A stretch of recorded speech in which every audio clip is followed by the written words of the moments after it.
അല്ലാഹുവിന്റെ പ്രവാചകൻ സല്ലല്ലാഹു അലൈഹി വസല്ലമ തങ്ങൾ പറയുകയാ, നാളെ പടച്ചവന്റെ പരലോകത്ത് ഒരുമിച്ച് കൂടുമ്പോ അല്ലാഹുവേ ആദം നബി അല്ലാഹുവോട് പറയുകയാണ്, ഇന്നല്ലാഹ തആല ഉഅതിയതു ഉമ്മത മുഹമ്മദിൻ സല്ലല്ലാഹു അലൈഹി വസല്ലം അർബഅ കറാമാത്തിൻ മാ അഅതാനിഹാ.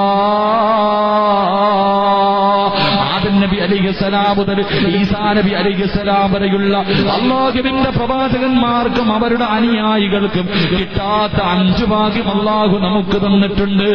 എന്റെ പ്രിയമുള്ളവരെ, ഒരു പ്രവാചകനും ഒരു അനുയായികൾക്കും അല്ലാഹു കൊടുക്കാത്ത 5 ഭാഗ്യങ്ങളാണ് റബ്ബ് നമുക്ക് തന്നത്.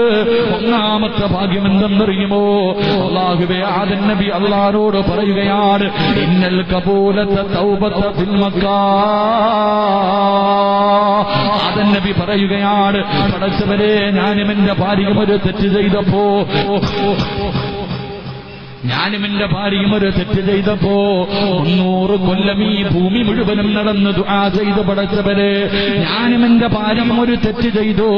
ഈ പ്രപഞ്ചം മുഴുവനും ഞാനും എന്റെ ഭാര്യയും 300 വർഷക്കാലം കരഞ്ഞ് ദുആ ചെയ്ത് തൗബ ചെയ്തു. അവസാനം മക്ക, ഞങ്ങളുടെ തൗബ സ്വീകരിച്ചത് മക്കയിൽ വെച്ചാ. ഈ പ്രപഞ്ചം മുഴുവനും ഞങ്ങളെ രണ്ടുപേരും നടന്ന് കരഞ്ഞ് തൗബ ചെയ്തിട്ട് നീ സ്വീകരിച്ചില്ല. മക്കയിൽ വെച്ചാണ് നിങ്ങളുടെ തൗബ സ്വീകരിച്ചത്. പക്ഷേ ഉമ്മത്ത് മുഹമ്മദിൻ സല്ലല്ലാഹു അലൈഹി വസല്ലം അവസാന പ്രവാചകന്റെ സമുദായമുണ്ടല്ലോ, അവർ യതൂബു ഫീ കുല്ലി മകാൻ വയതഖബ്ബലുല്ലാഹു തൗബതഹും. അല്ലാഹുവേ ഈ പ്രപഞ്ചത്തിൽ എവിടെ വെച്ച് ദുആ ചെയ്താൽ നമുക്ക് കിട്ടിയ ഭാഗ്യം എന്തെന്നറിയുമോ? ഈ പ്രപഞ്ചത്തിൽ എവിടെ വെച്ച് ദുആ ചെയ്താൽ, ഈ സദസ്സിലിരുന്ന് ചെയ്താൽ, ഈ പള്ളിക്കകത്തിരുന്ന് ചെയ്താൽ, നിന്റെ വീടിനകത്തിരുന്ന് ചെയ്താൽ, നിന്റെ കടക്കകത്തിരുന്ന് ചെയ്താൽ, ഈ പ്രപഞ്ചത്തിൽ എവിടെ പോയിരുന്ന് ദുആ ചെയ്താൽ അല്ലാഹുവേ നമ്മുടെ തൗബ അല്ലാഹു സ്വീകരിക്കുകയാ. ആദം നബി രണ്ടാമതായി പറയുകയാണ്, ഇൻ കുന്ത നാബിസാ ഫലമ്മാ അസൈതു ഉരിയാനാ. ഞാനും എന്റെ ഭാര്യയും ഒരു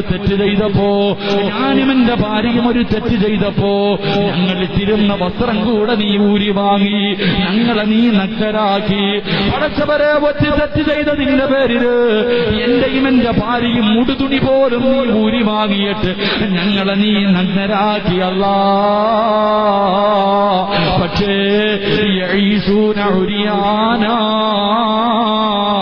അല്ലാഹുവിന്റെ റസൂല് പറയുകയാണ്, യഈസൂന ഉരിയാനാ വയൽബസുഹുമുല്ലാഹ്.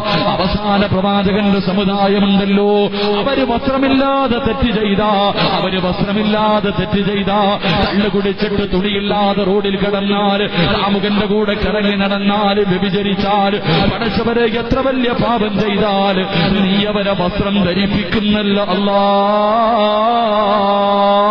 ഞാനൊരു തെറ്റ് ചെയ്തപ്പോ ഞാൻ ഇട്ടിരുന്ന വസ്ത്രം പോലും നീ ഊരി വാങ്ങിയിട്ട് എന്നെ നീ നഗ്നനാക്കി.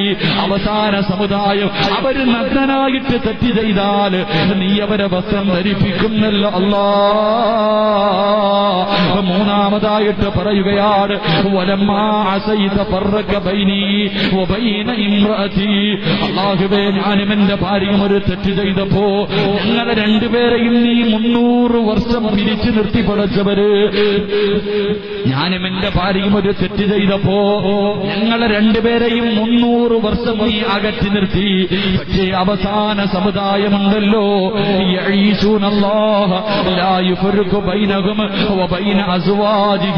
അവസാന സമുദായം ഭാര്യയും ഭർത്താവും തെറ്റ് ചെയ്താലും പടച്ചവരെ നീ അവരെ പിരിപ്പിക്കുന്നില്ലല്ലോ. എത്ര തെറ്റ് ചെയ്തവരാണെങ്കിലും പകല് മുഴുവനും തെറ്റ് ചെയ്തിട്ട് പാതിരാത്രിയിൽ അവരെ നീ ഒരുമിച്ച് കിടത്തുന്നല്ലോ പടച്ചവരെ, അവരെ നീ പിരിപ്പിക്കുന്നില്ലല്ലോ. അവസാനമായിട്ട് അല്ലാഹുവിനോട് പറയുകയാ, ഇന്ന അസൈതു ഫിൽ ജന്ന ഫഖ്റുജ് മിൻഹാ വയദ്ഖുലൂനഹാ ഇലാ താബൂ. സ്വർഗ സ്വർഗത്തിൽ വെച്ച് ഞാനൊരു തെറ്റ് ചെയ്തപ്പോ എന്നെയും എന്റെ ഭാര്യയും നീ സ്വർഗത്തിൽ നിന്ന് അടിച്ചിറക്കി. ഞാനും എന്റെ ഭാര്യയും ഒരു തെറ്റ് ചെയ്തപ്പോ സ്വർഗത്തിൽ നിന്ന് നീ ഞങ്ങളെ രണ്ടുപേരെയും പുറത്താക്കി. പക്ഷേ ആദമിന്റെ മക്കളുണ്ടല്ലോ,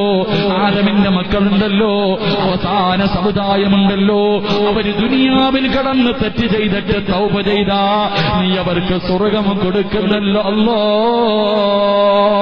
ആദം നബി നാളെ പടച്ചവരോട് പൊട്ടിക്കരഞ്ഞുകൊണ്ട് പറയുമെന്ന് ലോകത്തിന്റെ നേതാവ് പറഞ്ഞു തരുമ്പോ, എന്റെ പ്രിയമുള്ളവരെ, ശൈത്താനെ വിശ്വസിക്കല്ലേ. അവൻ കൂടെ നിന്നിട്ട് ചതിക്കുന്നവനാ. അവൻ കൂടെ നിന്നിട്ട് അവസാന സമയത്ത് അവൻ നമ്മളെ കൊണ്ടുപോയി ചതിക്കുന്നവനാണ്.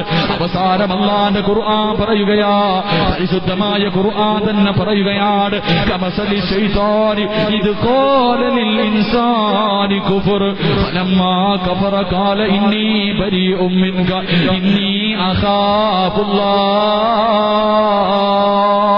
നമ്മളെ കൊണ്ട് തെറ്റ് ചെയ്യിപ്പിക്കുകയാ. അവസാനം പടുംകുഴിയിൽ കൊണ്ടിട്ടിട്ട് അവന് പറയും, എനിക്കല്ലാഹുവിനെ പേടിയാ എന്ന് പറഞ്ഞുകൊണ്ട് അവന് മടങ്ങിപ്പോകുമെന്ന് ഖുർആൻ